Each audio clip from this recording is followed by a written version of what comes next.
One.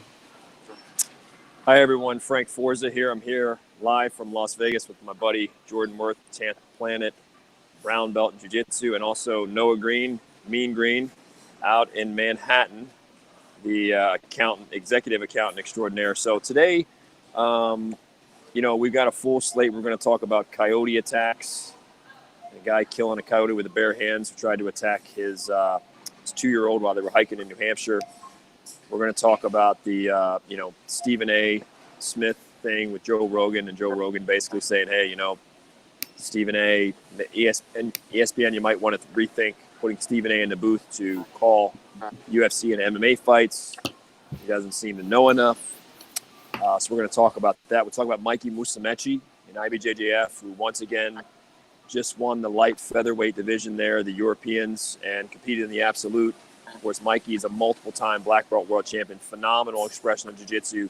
Both Jordan and myself have had the chance to train with him, to train alongside him, and also Mikey and I have had some pretty good conversations heart to heart. So we both know Mikey pretty well, and he's doing some amazing things. But first, guys, before we segue and talk about some of these things, let's talk about, just breaking news all over the media that Kobe Bryant and I guess 5 others, I think a pilot and Kobe, another parent and 2 kids, including Kobe Bryant's 13-year-old daughter,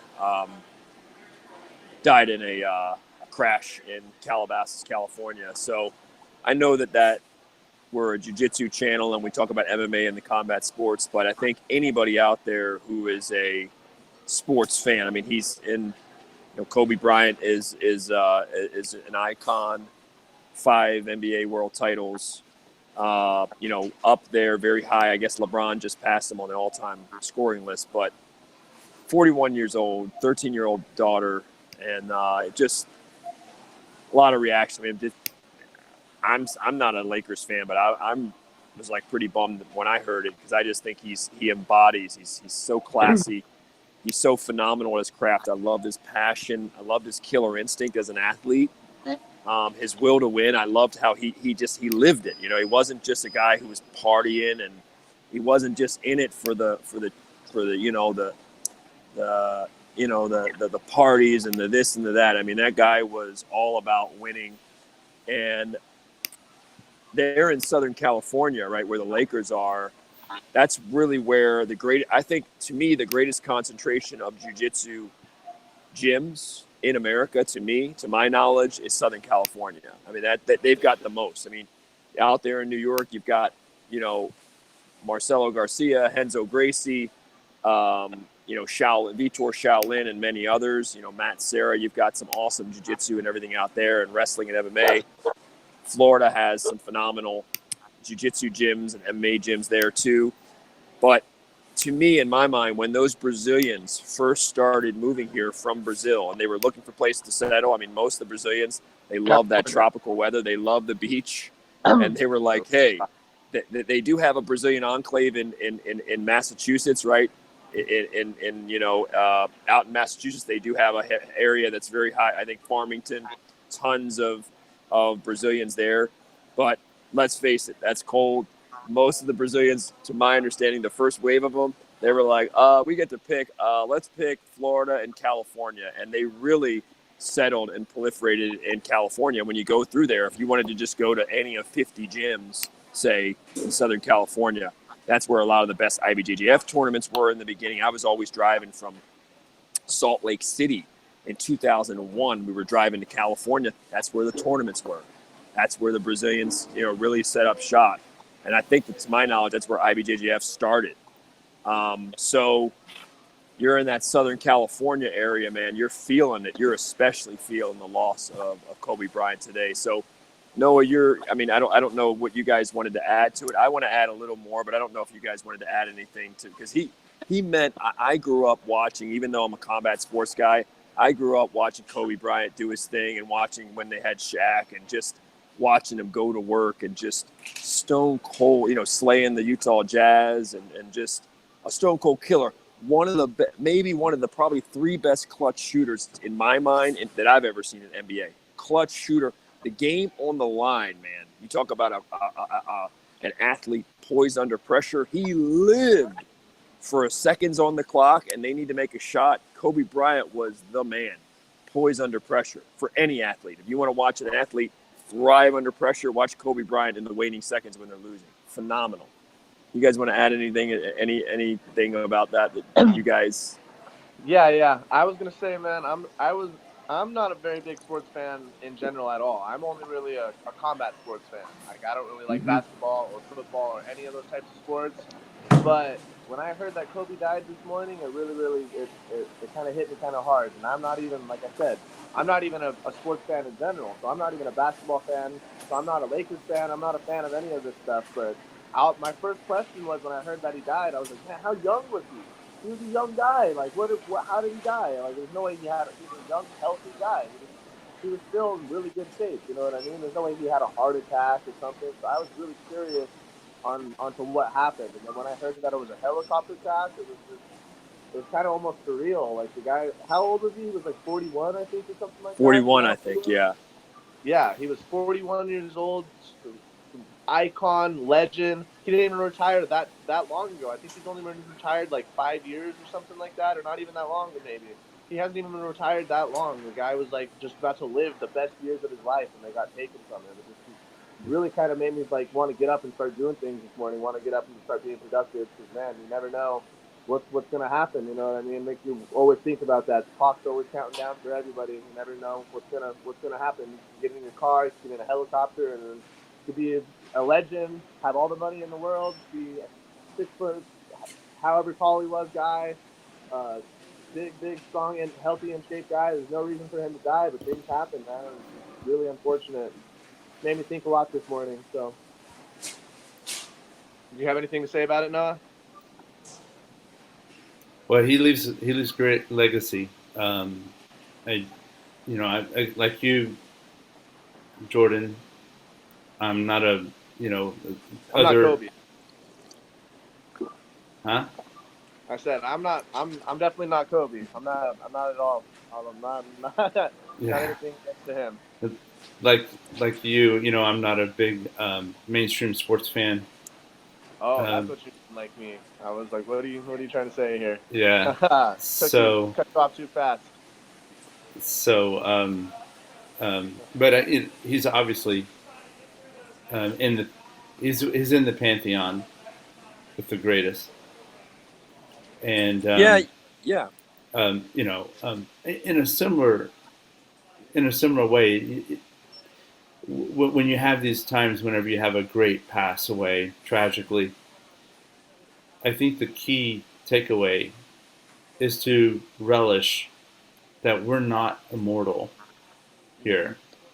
This is not a dress rehearsal. Yeah. So it helps you ground yourself into this existence. So definitely he had condolences. He had an interesting thing he used to do when he was in high school. I mean, I believe he had grown up, I think, in Italy. His dad was a professional basketball player, and then he went to school, I believe, in Philadelphia. So I'm from the East Coast. And back in high school, there were a lot of stories where he was phenomenal in high school, but he would intentionally sabotage games. Like, he would intentionally not be awesome and then wait for the fourth quarter to really turn it on and be awesome. So he would almost, like, he loved the thrill. He was so clutch. He loved to be like, hey, I'm gonna intentionally let you hang around just so I can be the hero in the fourth quarter when it really matters. So what's interesting about that is he was almost training himself. He wasn't just a front runner. We see that in fighting a lot. Remember, they say when you're, some guys fight really well. They're bully fighters. They fight really well when they're the hammer, but they don't fight as well when they're the nail, right? You hear that a lot. They fight really well when they're the hammer. So it's good sometimes to be the nail, because you get used to training those muscles and fighting back and training your fighting spirit. Because sometimes, like a Mike Tyson, when you're not used to being the nail, when you find yourself in that position, sometimes you don't know how to handle the pressure of that, or being the nail, and psychologically you don't know how to handle that. Well, Kobe, interestingly enough, he could have blown some teams out, but there were a lot of stories where he would let teams hang around so he could break their heart in the fourth quarter and be the hero and like pour it on and make clutch shots. I thought that was something I always remembered about him.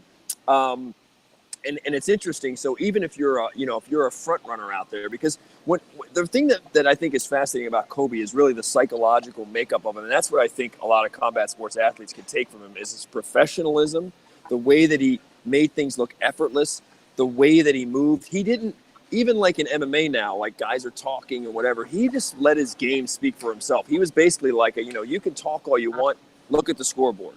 Kind of like an Andre Galvo or a Mendez brothers, or he wasn't a talker, or even a Buchecha, but he was kind of like, hey, dude, look at the scoreboard. Or even a Roger Gracie. You look at some of the best ones, Marcelo Garcia, even Mikey, right? They're putting cameras on Mikey Musumeci, who we're going to talk about later. A lot of these guys are introverted, quiet guys, and they really let the art, they let their expression on the mat speak for them. Kobe Bryant, even though he's very articulate, he's been doing a lot of stuff with ESPN and documentaries now, but really during his playing days, he really let his play speak for him. He let his excellence speak for him. And that kind of professionalism, and if you look at the psychology of him and like a Tom Brady, and you take like, wow, this guy is a stone cold killer in the best way, right? In the best competitive, ultra competitive way. If you try to come for his titles or his kingdom or his glory, man, he is ferocious, right? And that's what I loved about him. I loved his kind of, for basketball, a warrior psychology for basketball, and I love the professionalism. And I think a lot of our combat sports athletes could learn something by watching a guy like that and how he went around things, and ultimately how he made it look effortless. I think that's really the mark of greatness. A lot of the great ones have a way of making it look effortless.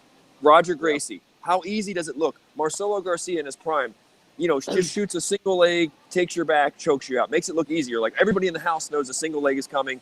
Everybody in the house knows he wants to be on your back. Everybody in the house knows that Roger Gracie's going to do that basic, mount choke. Everybody in the house knows that Mikey Musumeci is going to berimbolo you. I mean, they make it look simple and easy, and that's what Kobe Bryant did.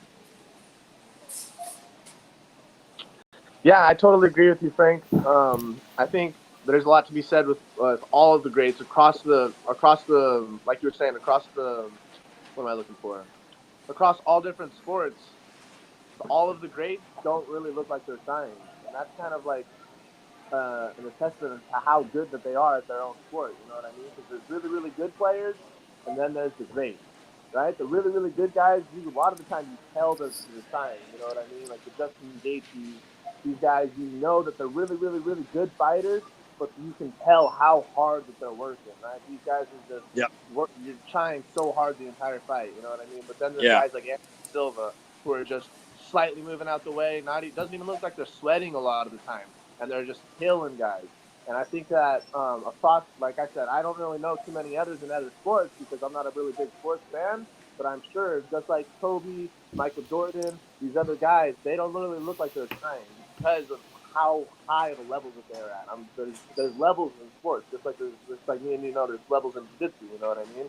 Some guys are really, really good, just like I was saying. They could be on a really, really high level, but then there's another guy that's just on a completely different caliber, completely different league, where he doesn't even really have to be trying that hard. Like he could do like Kobe, take it easy on the first 3 quarters, and then really kick it up in the fourth, and just play the game how he wants to play because he knows he's just so much better.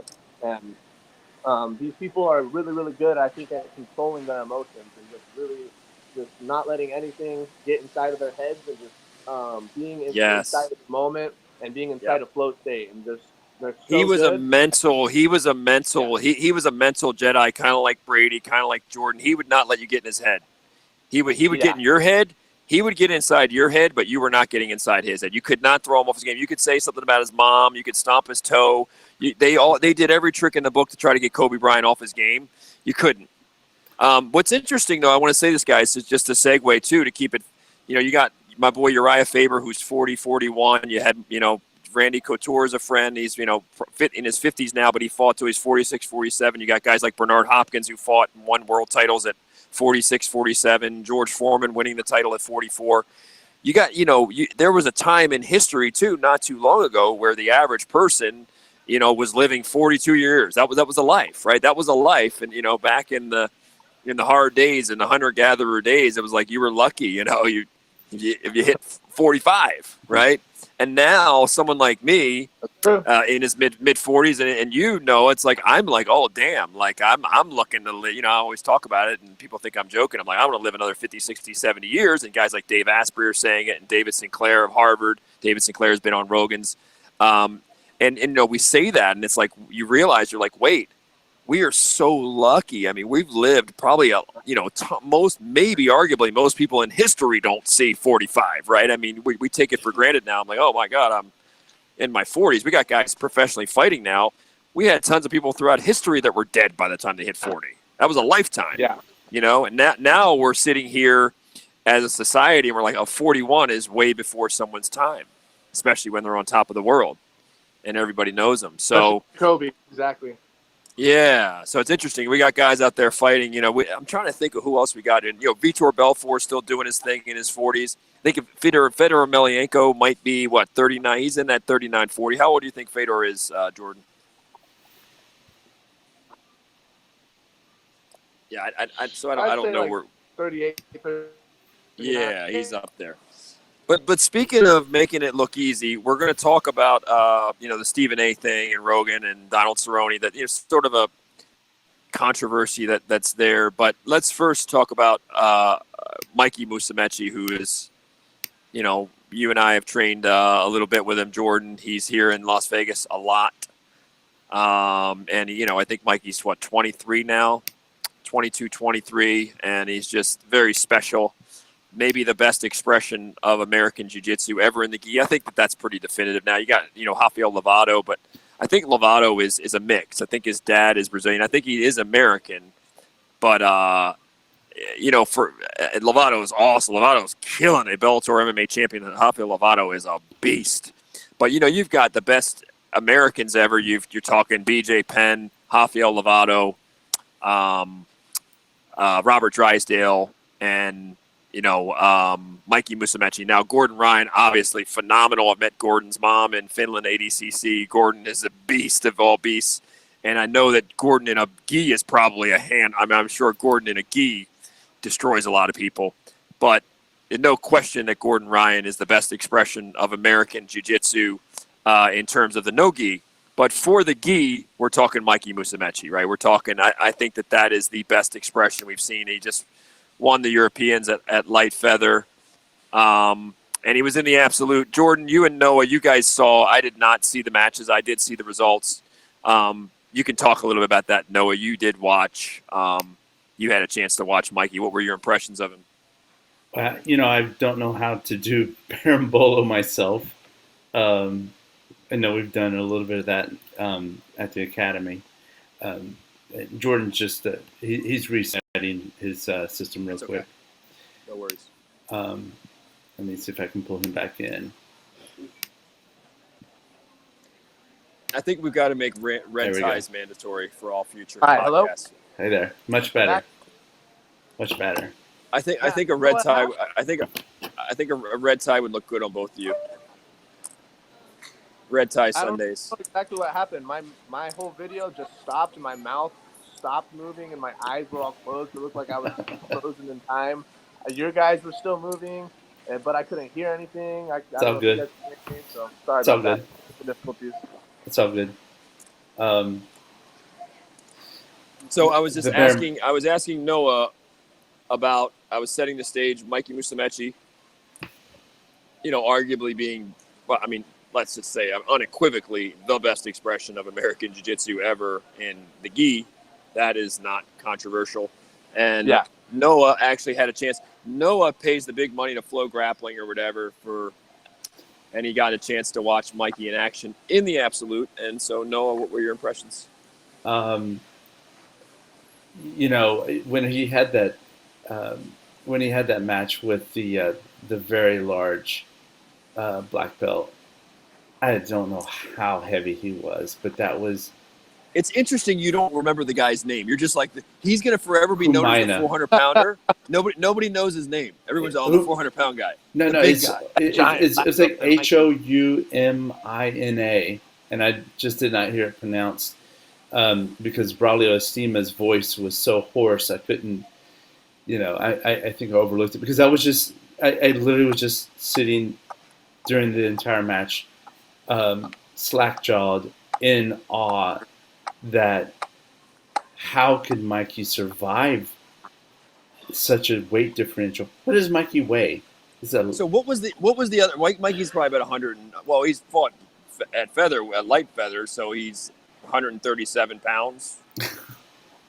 But let me ask you, what was the? Let me take a wild guess. The big guy strategy. I mean, even if I hadn't seen the match or seen anything about it on Instagram, the big guy strategy was basically to smash him and be as physical and use all your weight on him and just smash him, crush him. Am I going out on a limb with that was probably the big guy strategy? You mean he wasn't actually? You mean the big? Wait, let me get this straight. You mean the big guy wasn't actually trying to out technique Mikey? I find that hard to believe. He wasn't actually trying to out technique him. There was. It looked like an elephant wrestling with a cat. What techniques was this big 400-pounder using? That's a good way to describe it. How would you describe the techniques the big guy was trying to use? Take his trunk, or just lay it across this cat, and then watch this cat spin around. Did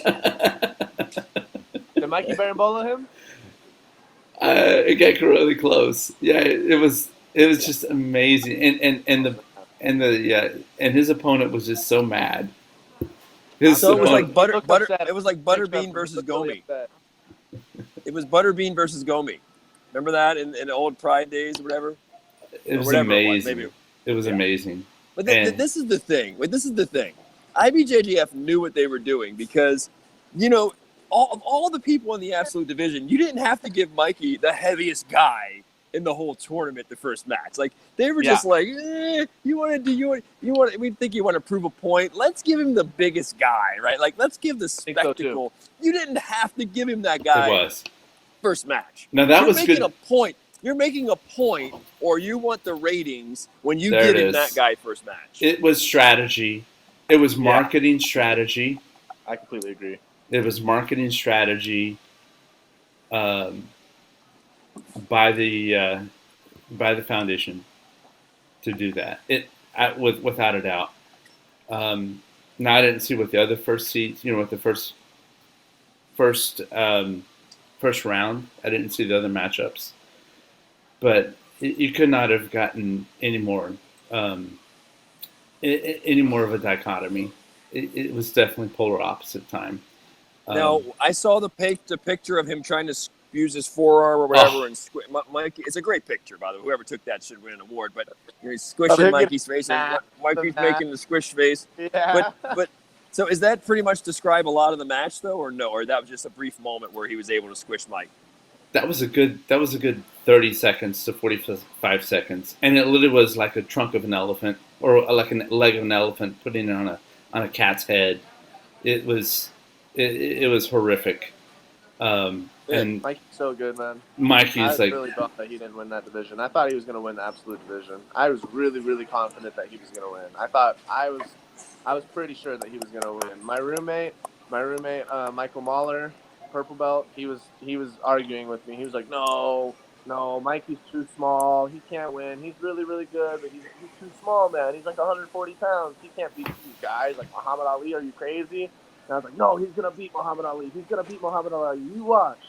And then he woke up that morning and was like, Jordan, I told you, Mikey was too small. But I don't even think it was Mikey too small. I think it's just that these guys are pretty much really, really close to the level as Mikey, you know what I mean? And when it comes down to that level, if you guys are close to the same level and one guy has close to 100 pounds or more on you, you're just it's gonna be really hard to defeat that obstacle, man.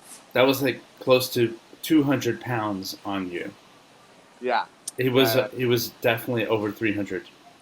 Definitely. For the guy that he beat, right? In first round, yeah. Yeah. I'm wondering if Mikey was inspired by, remember the last ADCC, there was the guy, I think it was Lachlan Giles, who got the bronze, and like 170, 175 pound guy. And, he beat some big boys there and was snatching heels. And I just wonder, again, I know Mikey's always looking for new challenges. He's phenomenal. I mean, he routinely, I'm not going to say names, all right? But he routinely is dominating guys that are 40, 50. I've known him to dominate guys that were 100, 120. I'm talking there are some good to really good guys that outweigh him by 80, 90, 100, and he has his way, black belts. And he has his way. So, but again, I just wonder if like a Lachlan Giles seeing that too, and like that has to be inspiring, to see like, okay.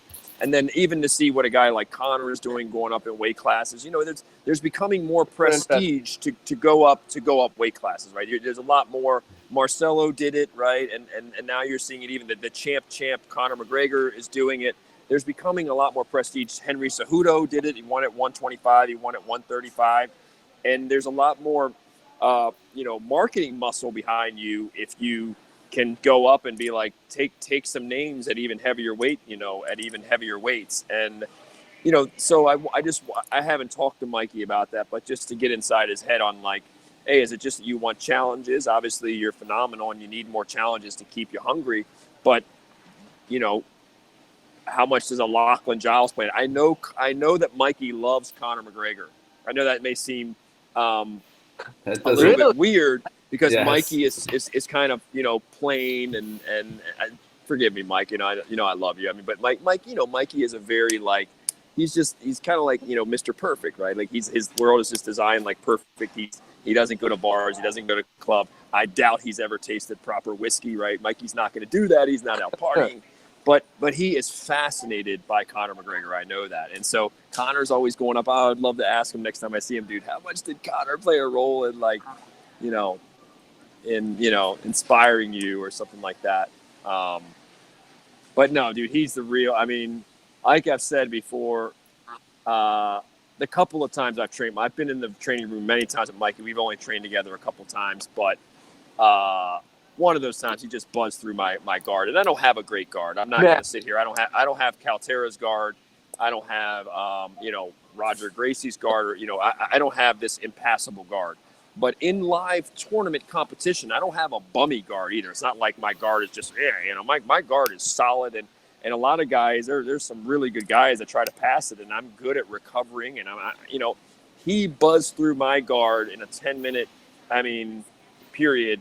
He had trouble submitting me that time, at least then, but the good news was I made it really hard for Mike to submit me. That was the good news on that day. The bad news was I got my guard passed about 24 times in the span of 10 minutes. And that was absurd. And I've never seen anything like it in the gym. No one's ever buzzed through. And I've trained with some phenomenal guys. I've never seen a guy buzz through. It was disheartening. It was disheartening. Let me touch base on that too, Frank, because I have something to say about that. Because a lot of people at 10th Planet Las Vegas and a lot of people in the jiu-jitsu community that I touch base with and talk to have never trained with Mikey and don't know him personally, you know what I mean? And I'm fortunate enough to be able to train with Mikey and be able to, when I see him, he comes up, he says, "Hi, Jordan." He knows me by name, you know what I mean? To me and Mikey know each other. It's really cool. And the first time I rolled with Mikey, you know me, Frank, I have a good guard. My guard's hard to pass. I don't claim to have the best guard either, but I have a good guard. Yeah. When guys pass my guard, it's a big deal to me. When I rolled with Mikey, this is how I describe it to people. And people are like, "Are you serious?" Like, this is literally how I describe it to people. When I rolled with Mikey, that guy was passing my guard like I didn't train jiu-jitsu, and I did not have legs. That's how he was passing my guard. He was passing my guard like I didn't have 2 legs, and I did not train jiu-jitsu. It was like I was just useless on the floor, dude. He was just passing my guard like I didn't even like I said, like I did, like my legs weren't even there, and I didn't even train jiu-jitsu. I couldn't even understand what was happening. He would pass my guard, go to knee on belly, and then stand up and do a little like cha-cha two-step thing, like start dancing around, and then just Coriando, right pass again, knee on belly, stand up. He didn't even want to submit me. He would just pass my guard, stand up, do a little dance, go right back in front of me, and just pass me again. And yeah, you said like 12 times or however many times you said in the More than that. More than that. He probably passed my guard like 30 times in 10 minutes, man. Wow. Just made me feel like I didn't even train, dude. I couldn't. How recent? Man. How recent? How recent? This was before he was a 2-time world champion. This is in the John Freeman OG Garage days. Yeah, we did a lot. We did a lot of training. Jordan and I, that's where Jordan and I started training. We actually started training in the garage, probably the most famous garage BJJ training here, or jiu-jitsu training. We used to do Sundays, no AC, and a lot. And you'd be amazed, a lot of really good people came. And what was interesting about those the interesting thing about those garage days, we had some really good talent. I mean, I think they've had ADCC guys have come through there and trained. But it was interesting is there's people from all over the Las Vegas Valley, like some really phenomenal players from different schools. So it's a lot of cross-pollination and cross-training, guys who normally don't train with each other. Remember even Jason Pacheco, who's phenomenal, who we talk about dying before their time, the Kobe Bryant theme. Jason Pacheco was a brown belt under Fretz and Pashao. He fought pro. Bro, let me tell you this. You talk about like a guy, people out there, if you're a fight fan, a UFC fan, you would have heard of Jason Pacheco. Jason Pacheco, to me, had the goods to be a UFC champion, man. He was special. He really was. He was a real skinny guy, hit hard, good Muay Thai, real good anti-wrestling, a finisher, man. He reminded me of, what's interesting, Chris Holdsworth. So Chris Holdsworth, who trained here at Cobra Kai, who was a black belt under Mark Lehman, and Chris Holdsworth now runs the grappling at Uriah Faber's Team Alpha Male. And Chris Holdsworth was, you saw him when he was fighting in the UFC, he was unbeaten.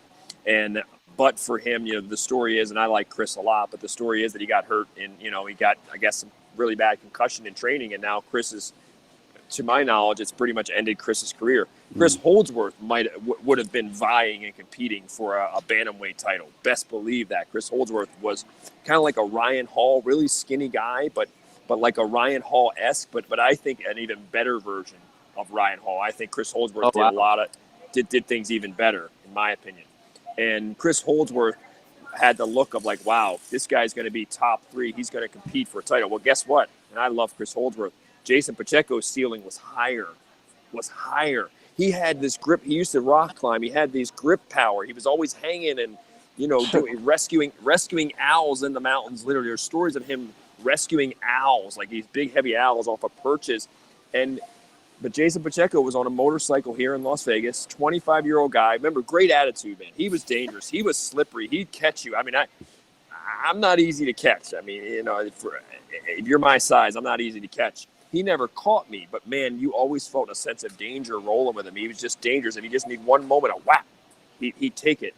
And he had, I always talk about Jordan has some grip power that kind of gives you problems. Jordan grabs things, or our buddy Rusty has that crazy mechanic grip power we've talked about where certain guys get their hands on you in jiu-jitsu, like, oh my God, like it's going to take me 30 seconds and all my power to get this guy off me. Well, Jason Pacheco was one of those guys, even stronger grip. Skinny guy, 140 pounds, 5'10", 5'11", long, loved stand-up, tough as nails, great cardio. Driving here on a motorcycle, somebody ran a stop sign. Next thing you know, you remember Jordan. I mean, we don't see Jason at the garage anymore. And you're trying to process. We had another kid commit suicide from our garage. Remember that? We had a kid, great kid, beautiful kid. That was 19 years old, 20 years old, college student, great kid. Took his own life. We trained at that garage.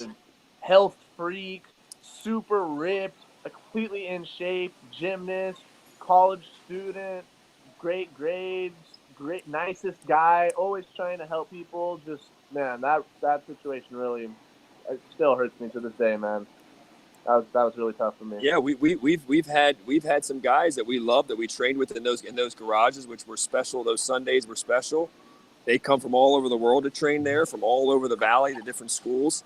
And there's a couple of them like Jason and our buddy we're talking about now that they're, we're talking 20-year-old guys. He's there, and the next thing you know, you're there on a Sunday and you get word and you're like, you're never going to see him on the mat again. Jason Pacheco, who I love, was just so damn good. And the sky was the limit for that guy in MMA and UFC, man. And, he was on a motorcycle, and you're just trying to process it, And the next thing you do, you're all on the mat. Remember we did were you there, Jordan, when Evan Dunham did like the get-together? People from all over the valley came to honor Jason Pacheco. And I wasn't able to that day, no. I wasn't. Yeah, like 150 people. And then we had a guy, Sergio Pena had the guy who's a police officer. Sergio Pena has a lot of the police officers here in the Valley, and he had one of his black belts who was like mid-30s, does search and rescue here in the Las Vegas mountains. Did a search and rescue, thought his thing, saved the life. Went in there, they drop it down. He saves the life of the person. When they come for him, misattaches it, whatever. There's a mistake, falls to his death. So next thing, then we all went to Extreme Couture's, like 200 and some of us from around the Valley. Drysdale was there, Sergio Pena, a lot of the Extreme Couture guys. We did a big fundraiser there. But just getting back to the fragility of life, where people with the whole world in front of them, on top of the world, and then, come in one day, you come into training, and it's like, oh, well, where's so-and-so? And then you're mentally trying to process that, and we see it here too, man. And we see it, I think every year. Remember, we just had a guy, Jordan, I don't know if you knew, well, I'm not going to say his name, but he was a blue belt at Robert Drysdale's, and he just, 30-year-old guy. And we went to his memorial service a month or two ago. And, the story around that is an interesting story, but 30 years old. So let me say, we have all these,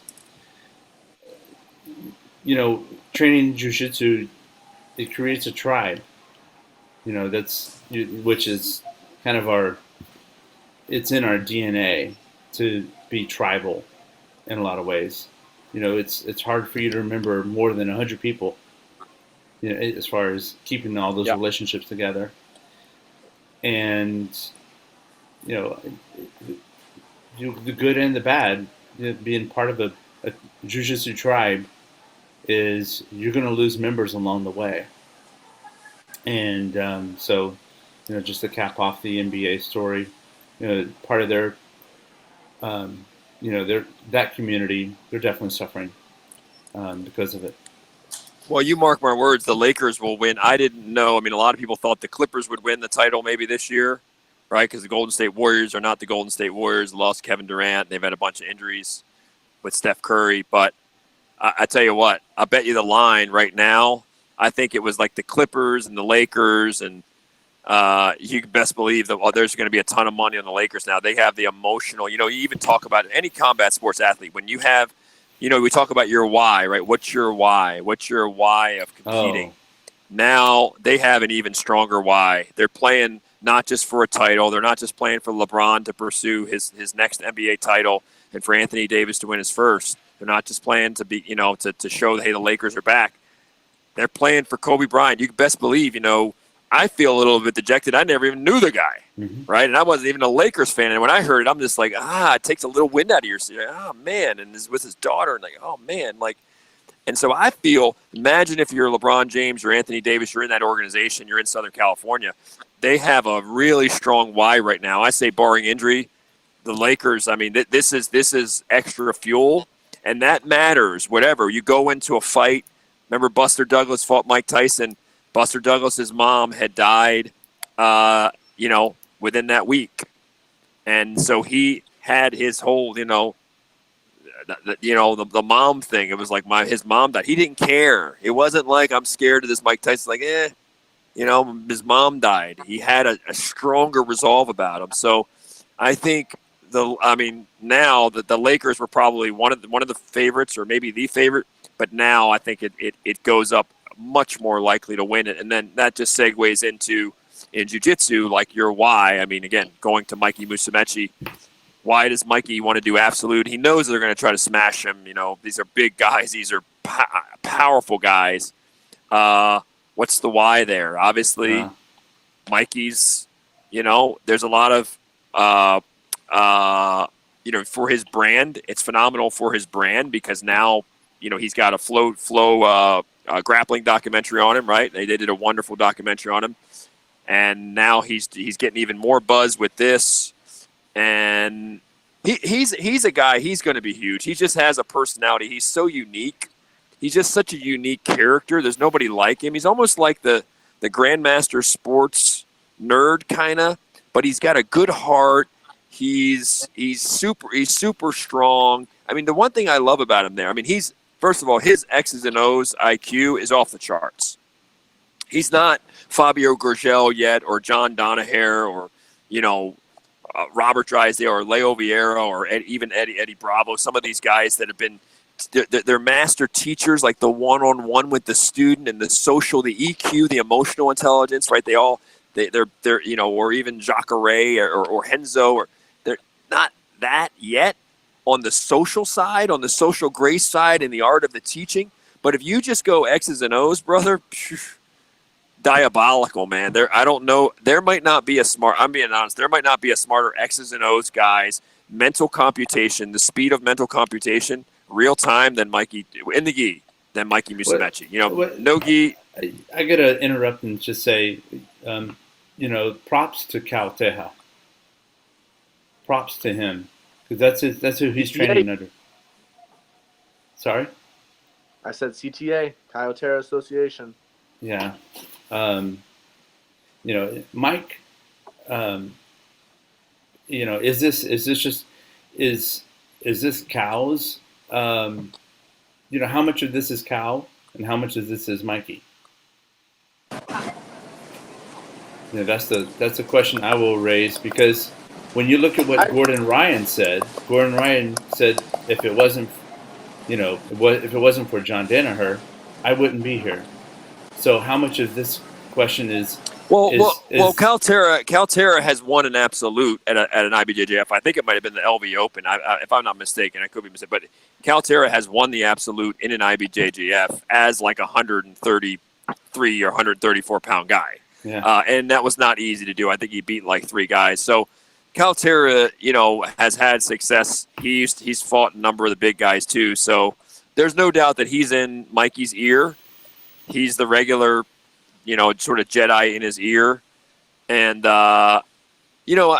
Mikey and I had conversations a couple of years ago. I'm not going to go in too deep, but I said to him, Mikey, I could see it. He was at a point where he was more doubting himself, right? Even though he's this phenomenal ability, but his confidence hadn't caught up with his ability.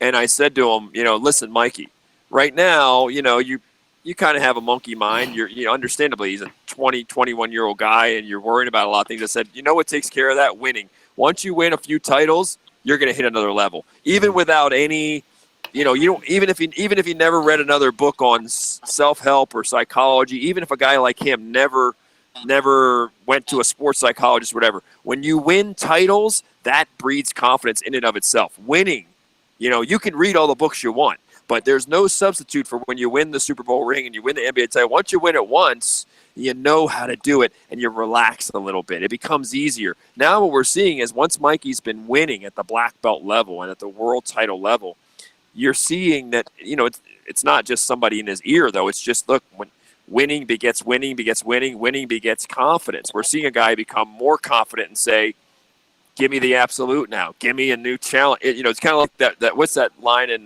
Gladiator? Not Gladiator.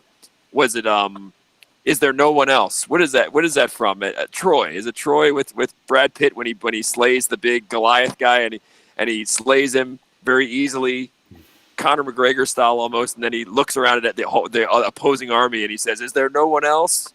And I guess Mikey's sort of in his phase, like he's beating the Roosters. He's beating, the light feathers, and he's slaying all these big dudes in practice. And it's kind of like he's riding confidence now. He's got Cal there, guiding him too.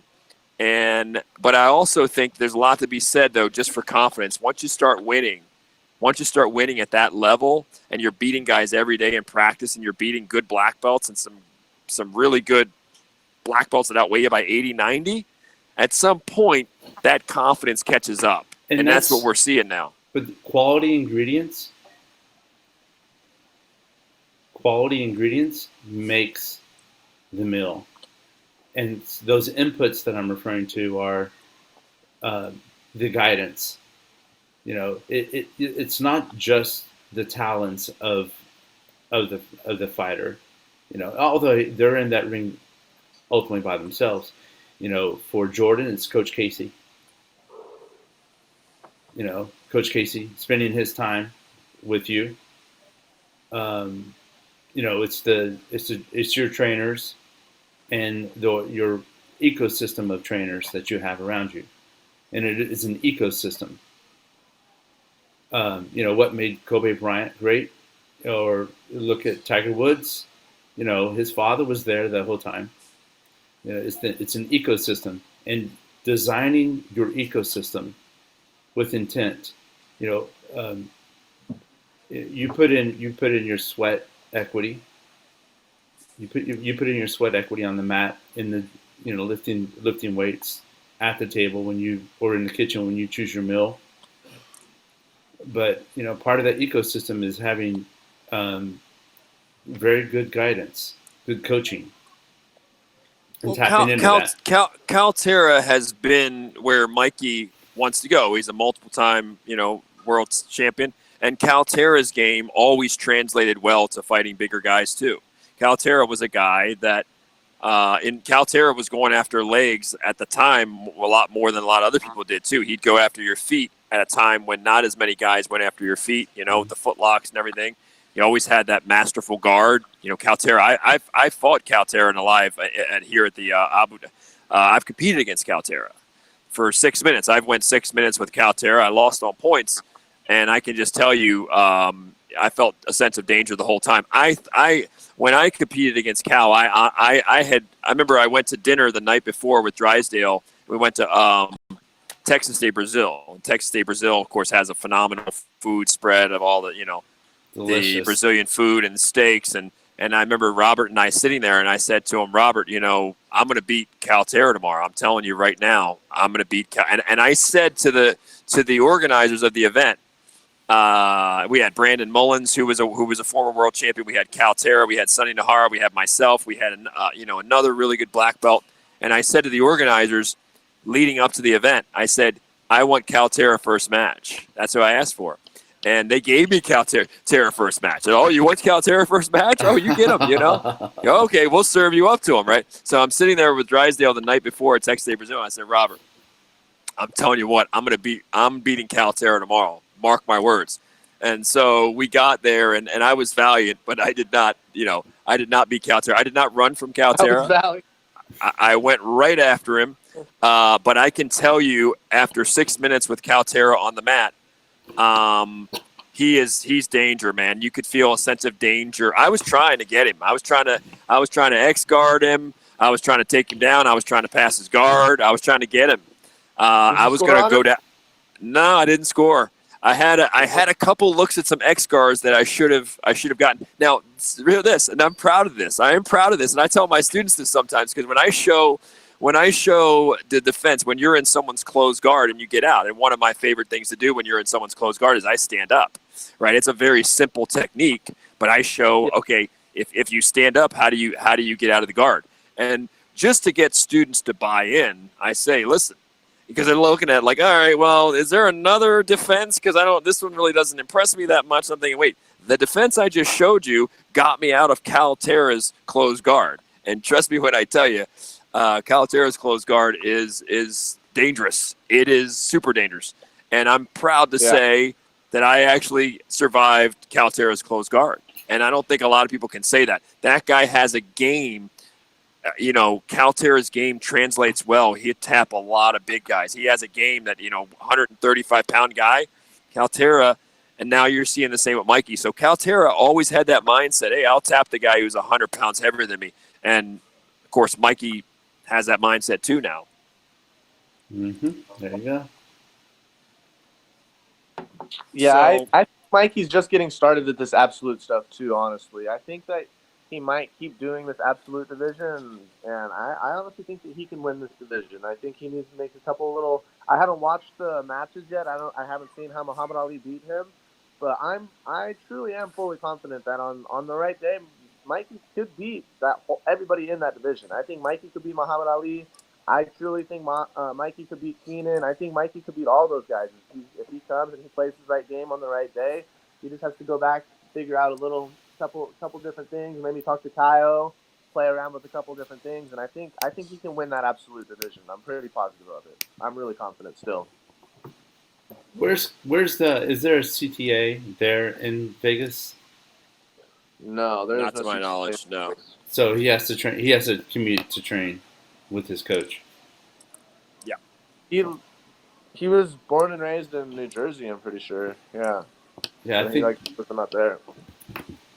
Yeah, I don't know where Caio Terra trains out of.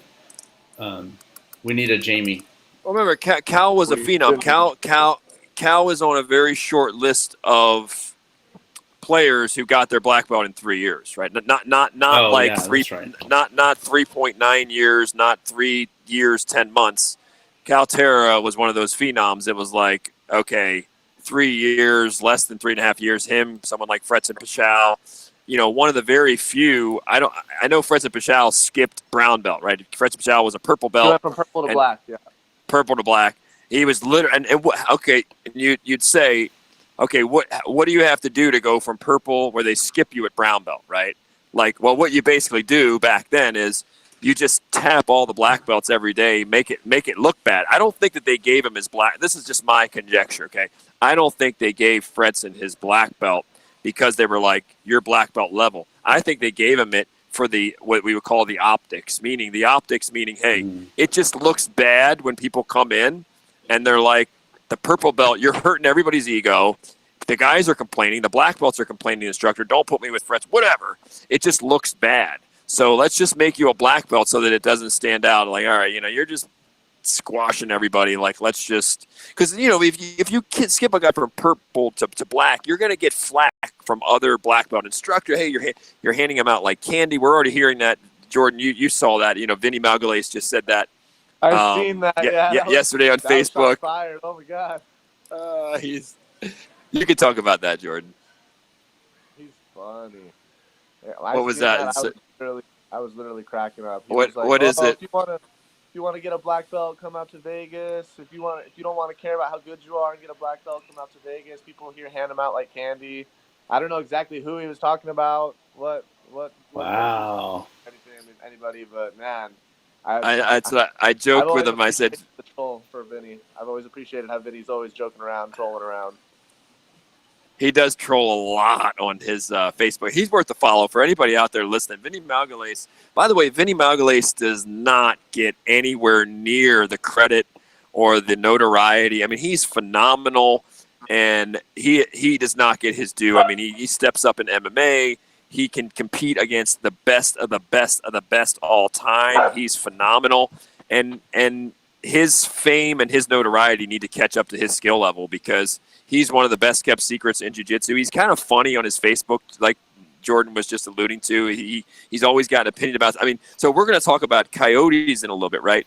He's got. You should go if you're out there watching. If you're a viewer, go follow Vinny on Facebook and dig up like a year ago or something. There was a coyote attack in I think it was Colorado, and a guy wind up getting like pretty much famous. This is not the most recent one with the 2-year-old in New Hampshire where the guy kills the coyote with his bare hands and protects his 2-year-old. This was one like last year where a guy was jogging, I think it was Colorado. And so the guy like kills this mountain lion or whatever they call it, and then he gets famous. He's all over the TV news stations and whatever.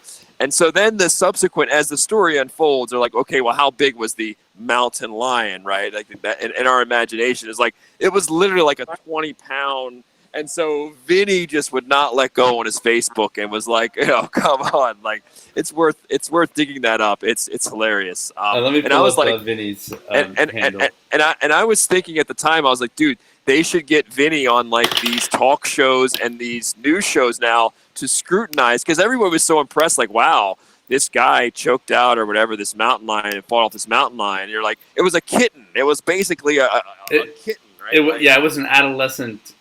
It was an adolescent mountain lion. I remember the outcome of that. You could have kicked it and it would have probably run off, right? Like and the guy is being out to be some hero. Yeah, lion killer, Frank. Yeah, exactly. So, but seriously, Vinny Malgalace, man, like Vinny Malgalace was one of those big guys that was doing him. Drysdale too. Vinny Malgalace was doing little guy jiu-jitsu way before a lot of big guys were. He was like. He's never been about power, just overpowering you. It's always been about technique. He's got tons of techniques. It converts to MMA.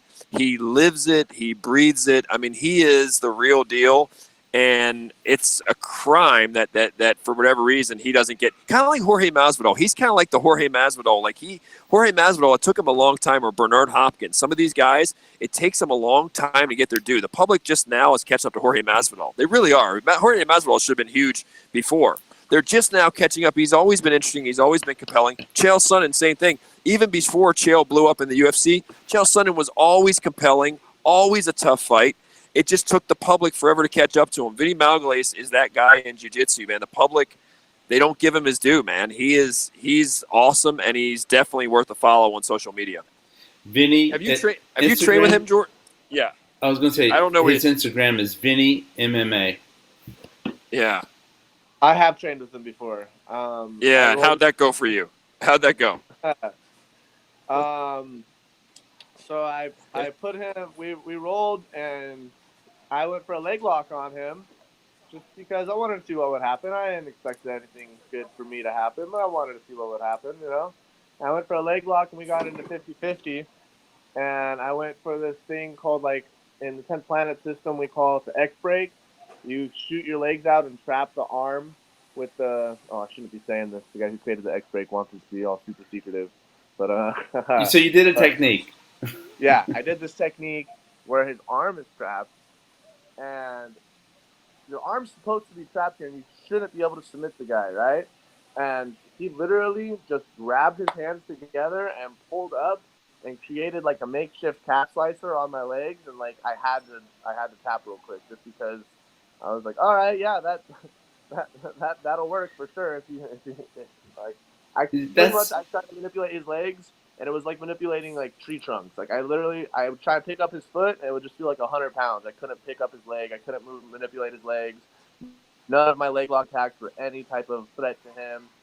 There was no way I was going to be able to pass his guard. It was pretty. I want to say something. Yeah. Oh, I was just going to say what I found fascinating about coming out to when I train locally in Vegas is. Unlike other gyms, you're rolling with the names. I did a couple rounds with Robert Drysdale, training there. It's wow. I'm sure if I were to train a few times at Vinny's academy, I'd get a roll in with him. Yeah. I've not rolled with Henzo yet. But my other instructors I had, Igor, Hobson, and the other instructors, they pull you in Neiman for sure. That's something that's unique. I don't think you get to see that in other places where Vegas is unique. Not many places for sure. No, not many at all. So it would be good to have our viewers just post up where they think who they would like to roll with in Vegas when they come. Well, to what Jordan was talking about, his experience rolling with Vinny, and I've never rolled with Vinny. I do remember him coming over to Drysdale's, and him and Drysdale would roll, and I heard about those rules, and that it's just awesome to see two guys like that, just friendly, but getting after it in practice. But Vinny is famous for sort of that leg locks don't work thing, right? That's sort of one of his favorite. I bet you if you hashtag leg locks don't work, I think Vinny probably comes up the most. But remember, I mean, even if you watch the old, there's anybody watching out there. If you've been around the sport for a long time, then you've already seen it. But if you're fairly new or intermediate, go dig up Vinny Magalhães versus Fabricio Verdum in a tournament, and I think it was a no-gi. It might have been Abu Dhabi, but Verdum's 240, 245 pounds. Former UFC champion, heavyweight champion, I believe. I think he was did he ever win the UFC heavyweight title? Maybe. I'm trying to think if Verdum did. Yeah, Verdum. Well, Verdum is tapped Fedor Emelianenko, right, with that triangle to the armbar. and Verdum has an arm bar on Vinny Malgalace in that Nogi match. You remember it, Jordan. And he is cranking. Yeah. His face is, he's huffing and puffing. His face is making all these different expressions, and you can tell Fabricio Verdum with all that firepower is torquing it with all he's got, and literally Vinny Malgalace is the most. It's funny. I mean, somebody should do a video, like a funny, comedic, viral video about it, like where it is so like almost like looking at your watch-esque, like just so nonchalant. Like, dude, are you done? Yeah. Same way he is if you try to heel hook him. Like if you try to heel hook him and you've got it and you're like, okay, this works against everybody else, and the guy just looks at you like, are you done? Are you done? I mean, trying to heel hook him. Yeah. He's got an extraordinary flexibility. And an extraordinary flexibility, and also we're talking about with Kobe Bryant earlier, but also an extraordinary poise and relaxation under pressure in bad spots, in really tough spots, in the foxhole, calm as can be, cool as a cucumber. I mean, and that's one thing I love about him, that he just breathes through it, no big deal. You know, we talk about comfortable being uncomfortable. I mean, we got to think of a new word for a guy like Vinny. It's like, no, that doesn't even do it justice. It's like, you know, poised, not even pressure, poised in the fire. You know, in the fire, it's like, yeah, all right, this is good. Here we go. You know, very, very special guy for whatever reason. Hasn't captured the public's imagination. Just some people, it takes them a long time to capture their imagination, but he's always fun. Like, you always want to see every day on Facebook, like, what did Vinny say today? He's always, like you said, he's trolling somebody. Yeah. He's busting on somebody. He can be sarcastic, but if you know him, I mean, you know, he's funny. Well, so on that, I would say we have about 15 minutes left. Okay. On that note, let's get to the Coyotes. Can we get to the Coyotes then? Since you wanted to talk about Coyotes, or you want to talk about Coyotes next time, or you want to talk about Connor this time? Let's talk about the controversy. All right. So you can give us your take on since you were the one trying to stir the pot. I'm not trying to stir the pot. No one loves to stir these pots. It's trying to get us in trouble. What pot are we stirring? Just hold on. It's so I've noticed that for whatever reasons, it could be for business or personality, but Joe Rogan has immense contempt towards ESPN, and he's now found an opportunity to, you know, he's found a target within ESPN, rightfully so, where at the end, you know, the hot take of where the guys will stand around and talk about the fight, what just happened, and Stephen A. Smith makes some comments, and I went through, I'm going to say Thursday, and I watched the video. I just watched the body language, and Joe, he the majority of the time he has his back to this commentator. Just watch the video. Just go back and watch the video. You'll see it, and it, you know, and just to watch Joe's expressions whenever the guy starts to, hey, are you sleepy? Are you sleepy?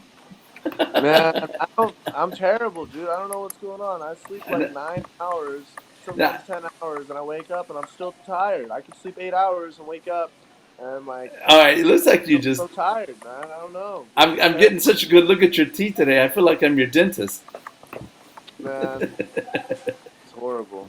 I hate it. I need to my diet or something. I need to fix up my diet. Frank you need Forza Fit. He needs Forza Fit for all those shameless. I get more energy in my diet, Frank. Shameless elite nutrition longevity coaching plug.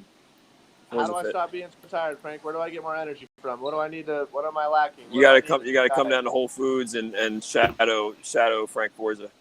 Or shadow your Instagram. What you put your meals on Instagram? Where's the beef? Some of them, not as Where's many. the But some of them. beef? I keep some things close to the vest. I don't want a lot of my best stuff's not out there because I know how many A lot of thieves my there best are out stuff there. out there. How many It's thieves? not.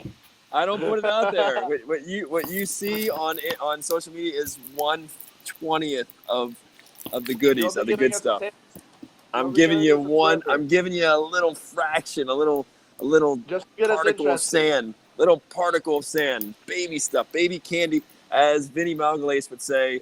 Since they're giving out black belts like candy here, I said to him, I said, "Hey Vinny, are you saying I like candy?" Whoa. He just laughed. I said, "Are you saying? Sean Are you Freeman saying said, "Am I part Are of you the saying they problem?" handed me? Yeah, exactly. Are you saying they handed me a black belt, Vinny? Is that what you're saying?" Did But you no, hear that okay. glass Am I break part of when the he said problem? that? And Yeah. Vinny Magalhaes said, "No, Trevon, you're not part of the problem. You're only a blue belt." Yeah, he said something like, Sean "Not to Freeman's my a black knowledge, belt. Frank." Not, but so okay. So what makes you think though that this pattern with ESPN? You listen to Joe's podcast a lot. What makes you think that he's contemptuous or that he's got some that even before this thing with Stephen A. that he's got something against ESPN? What makes you think that? Well, he's said many times about how the over scripting of what he can do has prevented him from wanting to even do any to call any fights on ESPN.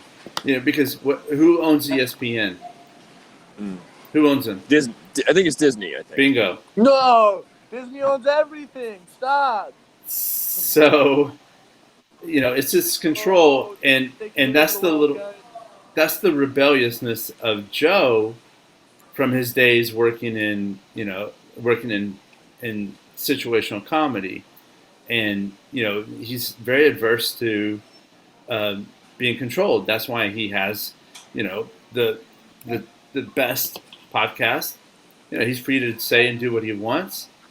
I think his days as a UFC commentator may be limited eventually because he's slowly backing out away from that because he doesn't want to be controlled.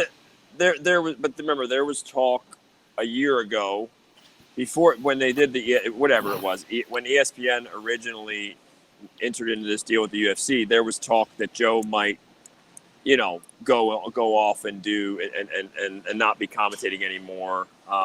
So if he's there at that place, I mean, this was already probably in his consciousness. Again, I don't. Joe Rogan can walk off with his own sandbox, and he can walk off with 1 million followers and do. I mean, the guy's got a Midas touch. He can do whatever he wants. So he's in a unique position because this whole episode is unique because you just don't see like an ESPN commentator make a comment about another ESPN commentator like that and call him out. Like, you just never see that, right? Like, you don't see, like, you and I are ESPN commentators, and then I say, this Noah guy has no clue. I go on Twitter and Facebook and say, this Noah guy has no clue about anything. Usually that's done behind closed doors. I mean, remember Mike Goldberg, right? Mike Goldberg was the former UFC commentator, and Mike Goldberg, the diehards were really hard on Mike Goldberg, right? Mike Goldberg would always have these Mike Goldberg isms, and he'd mispronounce someone's name, or he'd say they were an all-American wrestler, and they wrestled in high school, or he just had these faux pas, right? And I would always say Mike Goldberg for the beer drinking fan, and Joe Rogan is for the person directing training. But you never saw Joe pick on Goldberg, right? You never be like, hey, Goldberg doesn't know anything about fighting or whatever. He loved Goldberg, right? So he never came out and said that. So now he is saying that, and that's very unique that you see.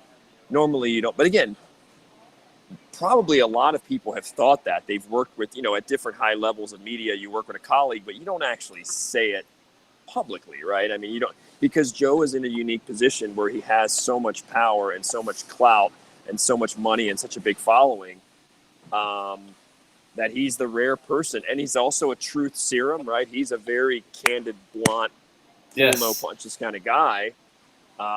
He's a no BS guy. That's part of his brand. So he's really in a rarefied air where, just to show you how big he is, I mean, anybody else, if they just did what Joe did, would be fired. The next ESPN, there would be a memorandum, like, dude, you're fired. I mean, you either apologize to so-and-so because you you're can't not fire only Hogan. anybody else, right?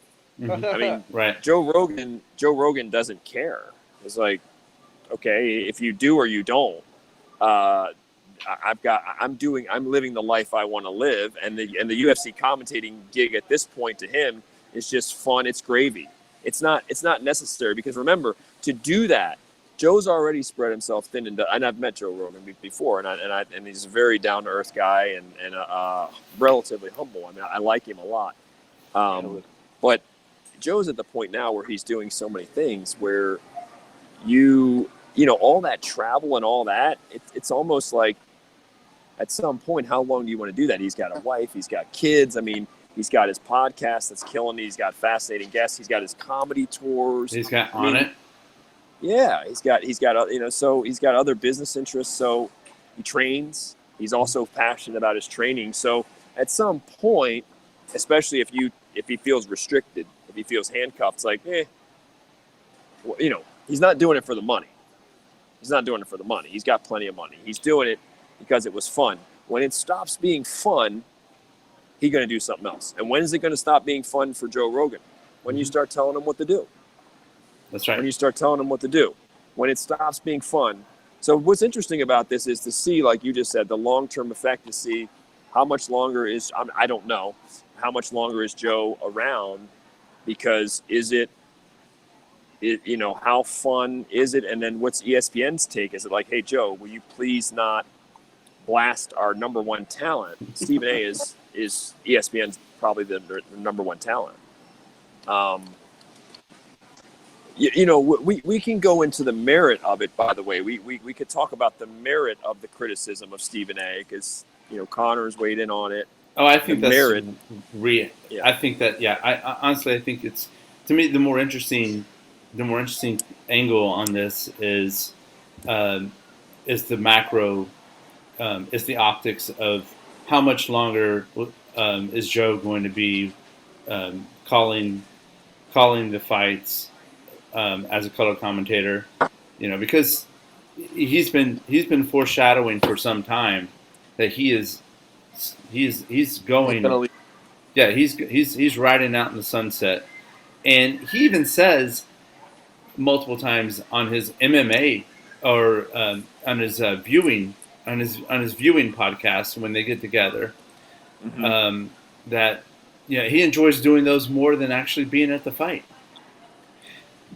So, you know, when I've been over the years, the last 3 years, I've been in a place where I could listen to nearly every single podcast of Joe Rogan. There's a few that I just skipped. And one thing that I've noticed, and, you know, I've personally grown tremendously from hearing Joe speak and observing how he interacts with others. And I've admired how he's established himself to have multiple lines of income. I think that's a very wise thing to do. Very wise. Yeah, super talented guy, a Renaissance man, a super talented Renaissance man. And I think he's seeking something. I think he's seeking something that all of us do, and that's to be able to cast off that corporate yoke, that bridle of we have to conform to someone else's, to someone else. And another podcast I wanted to mention from earlier, we were talking about our coaches. You know, we talked about Cael. We talked about when do you think is a good time to seek another coach? You know, when do you think that it's not working for you anymore? And should you change a gym? Because I know we have just about under 5 minutes left. And, stepping out of the controversy of the ESPN Joe Rogan, I'd like for us to think about, maybe in a later podcast, we talk about when's it time to change your coaching environment, or really is that versus is there something wrong with you? And there's something definitely wrong with your iPad that keeps moving. Yeah. Sorry. I'm so sorry. I'm It's all slipping. right. You're slipping, Frank. I need a new coach on how to arrange my cell phone. I need to change coach. Yeah. Mike kept falling down through the podcast too. This gripper's. Here it goes again. Speaking of change, I want to say that things are in motion for the everymanbjj.com website to be coming. We are that's in play now. We've got the infrastructure set up, and the development is occurring for it to house all the podcasts and the video podcasts, as well as we'll be rolling out the social media for the show. So on Twitter at Everyman BJJ, and on Facebook Everyman BJJ, and also it's the email address we have, everymanbjj@gmail.com. And other than that, we have some things are cooking. Yeah, well, we can attack that question. That's a really meaty question you just asked about coaching, and that's probably better. It's such a can of worms. We could spend a whole podcast on that. So probably best to dig into that one on a future one, because there's a lot of layers to that cake. I mean, to assign, because I'm the older I get, the bigger I get on loyalty, man. Like, I realized when I was working at UFC, people criticize everybody. Everybody gets criticized, and CEOs get criticized, and owners and all people. But they were really big on loyalty. And I know Warren Buffett is huge on loyalty. And the older I get, man, and I know even some of the diehard old school Brazilians are big on loyalty. I understand loyalty is a two-way street. So I've been saying that for a long time, that loyalty is a two-way street. I've been saying that before guys were saying in BJJ. I'm well aware of that. But, loyalty is a huge thing. Even with like nutrition clients, I'm like, one of the things I'm just looking for is like, is this going to be just a hit and run where they're in, they're out? I want like a long term. Like, you teach people in private jujitsu, like, I want people that are going to stick around. And it's weird. And even women now, like women, I can't like casually date anymore. I'm like, nah, who wants to be in this for the long term? I don't know if it's middle age or what, but I'm on this loyalty kick. It's not a kick. It's you're just fundamental. There's a lot to be said, and again, it can get complicated because there is a time for people to switch teams, or people leave company, whatever happens. But the loyalty thing is lacking in a lot of places, in a lot of companies, in a lot of relationships. It's a really big deal, and it's something that we can talk about in the next podcast or a future podcast, because that's we could spend 5 hours on that one. And I could see some cases where you should break it. Yeah. Yes. But these are things that we can say where that happens. Yeah, there's definitely some things, like definitely you see the improper coach and student athlete, or coach and athlete relationships off the mats. Because there's coaches that exploit the loyalty thing. There's coaches that exploit that, and there's coaches that intentionally keep their star students smaller, so that star student can't open a gym or whatever and become bigger, so they can keep that student or whatever on their thumb. So it gets complicated. On the other hand, when you have a coach or a sensei or whatever that teaches you everything they know, and then you're just like, okay, thank you, bye. Thanks for teaching me everything, all this stuff, and awakening me and blowing my mind. And now that I got, okay, bye, see ya. Like the guy who just makes a lot of money and gets successful and says to his wife, okay, bye, see ya. There you go.